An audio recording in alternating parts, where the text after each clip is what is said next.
Recordado por muchos como una persona cercana, desligada de los protocolos, pese a tratarse de una figura política, sería precisamente esto y el compromiso con su trabajo lo que increíblemente lo acercaría a un abrupto y violento final, a manos de quien consideraba un hermano. Un acto que ni siquiera sus más allegados hubieran previsto, pues Orlando Jorge, en su rol como ministro de Medio Ambiente y Recursos Naturales, aunque debía atender diferentes compromisos, nunca dejó de lado su personalidad amable y cálida con sus allegados, misma con la que exponía sus propias metas e ideales, aquellos que exponía tanto en una conferencia de Estocolmo como en la vida personal, pues desde la lucha del cambio climático hasta el hacer cumplir las normas en pro del medio ambiente, era parte de lo que representaba como persona y no solo como político. Dicho esto, cada día se esforzaba por que se respetara la ley, totalizando desde el 2020, cuando asumió el cargo, hasta 2.300 procesos judiciales contra personas y compañías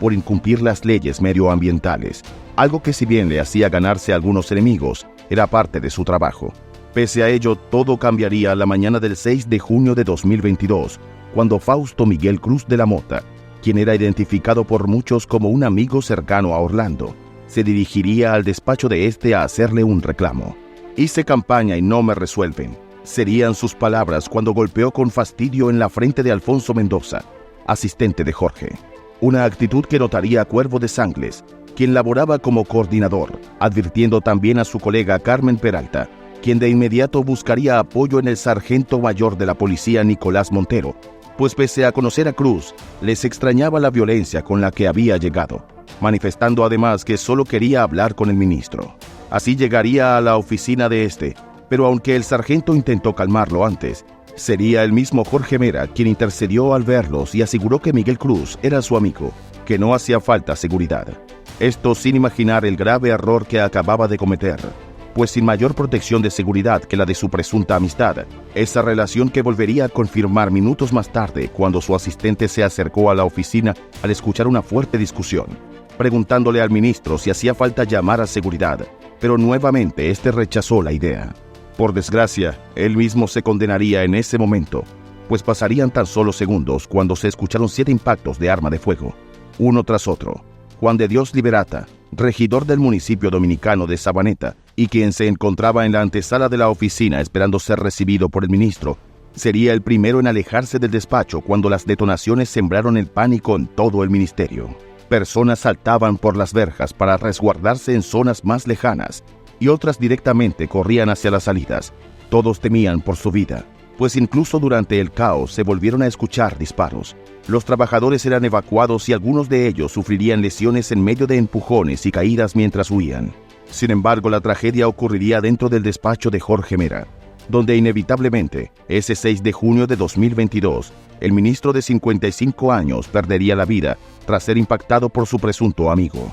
Esto mientras llegaban a ambulancias y agentes del Departamento de Homicidios de la Policía Nacional y de Operaciones Especiales, pero ya era demasiado tarde. Hasta Cruz había huido para entonces por la puerta principal, abordando una motocicleta en la que se trasladó hasta la parroquia Jesucristo Sumo y Eterno Sacerdote. Ahí confesaría su crimen al cura José Arismendi León, a quien también le entregaría el arma homicida, para horas más tarde, cuando fue ubicado, entregarse a la Policía Nacional en presencia de miembros del Ministerio Público que lo identificarían como el responsable de una tragedia que marcaría a todo el país, por la facilidad con la que Cruz lograría su objetivo, pese a encontrarse en un edificio gubernamental. Por otra parte, en medio del dolor, incluso la familia de Jorge Mera confirmaría que este era un amigo personal del ministro, a quien conocía desde la infancia. Después de haber estudiado juntos, además de ser hijo de un general que perteneció a la Fuerza Aérea durante el gobierno del expresidente Salvador Jorge Blanco,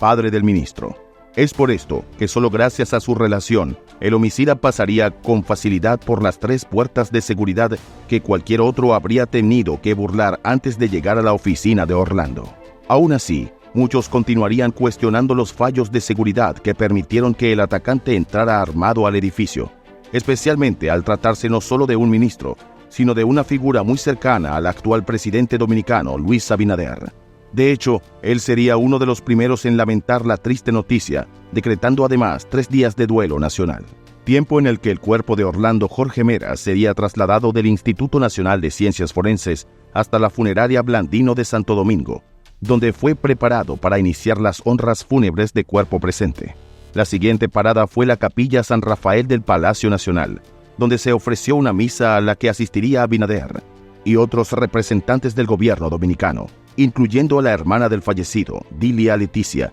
quien es viceministra en el Ministerio Administrativo de la Presidencia, y su hijo Orlando Jorge Villegas, que es diputado. En este evento, la familia, pese a asegurar que gracias al legado de Jorge Mera han perdonado al homicida, pues él les habría enseñado a no guardar rencor, confiaban en que igualmente se haga justicia. Entre tanto, su cuerpo regresaría a la funeraria donde fue expuesto al público, acercándose a cientos de personas, entre ellos colegas del área ambientalista, políticos, como lo fueron los expresidentes Hipólito Mejía y Leonel Fernández, así como también compañeros de trabajo y de escuela, además de familiares, amigos y hasta vecinos. Incluso algunos admiradores de su trabajo en el gobierno se darían cita en la funeraria, y serían algunos de ellos los que, sorprendidos, serían testigos de cómo a las afueras, justo en el techo, se vería un enjambre de abejas que durante casi 10 minutos no dejó de revolotear sobre el lugar. Un insólito hecho que sin duda rememoraría el compromiso de Jorge Mera con la apicultura,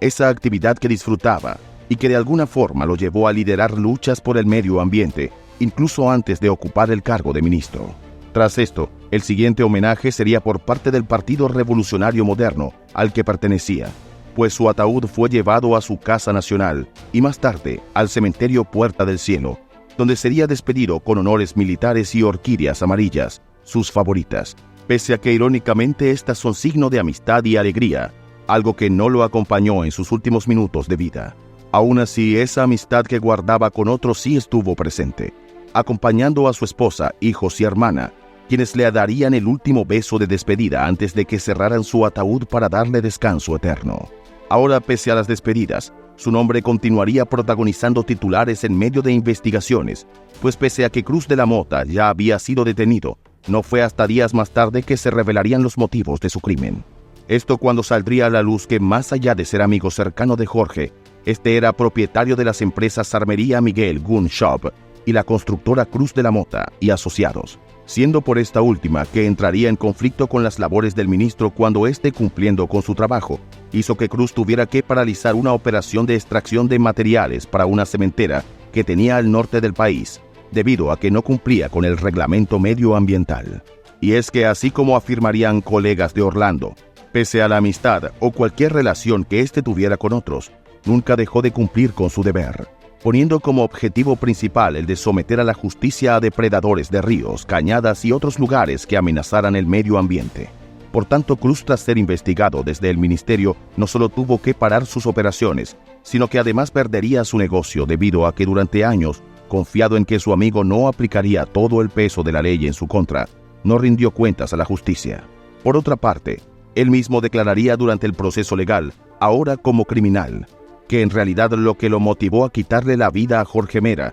era que éste, también actuando como ministro, se oponía a otorgarle unos permisos para exportar 5.000 toneladas de baterías usadas a través de la empresa Auron Gavia, ya que no cumplía con los requisitos exigidos para obtener la licencia medioambiental que necesitaba para realizar dicha operación. Fuese este el motivo o no, se comprobaría que Cruz había planificado el homicidio de su amigo desde días antes, pues este comentaría con otro de sus presuntos amigos, Cuervo de Sangles, el coordinador del ministerio, la intención que tenía de acabar con la vida del ministro. Incluso de Sangles, aunque admitió que nunca pensó que se tratara de una amenaza real, sí habría advertido sobre esta a Jorge, pero este no solo también pensó que era mentira, sino que reafirmó que para él, Cruz era como un hermano, por lo que veía esto como un intento de Sangles por dejar mal a su amigo. Lamentablemente, esto confirmaría lo alejado que estaban de la realidad, pues incluso el coordinador temió por su vida aquel día, cuando siguió escuchando impactos al pensar que Cruz podía también quitarle la vida a él.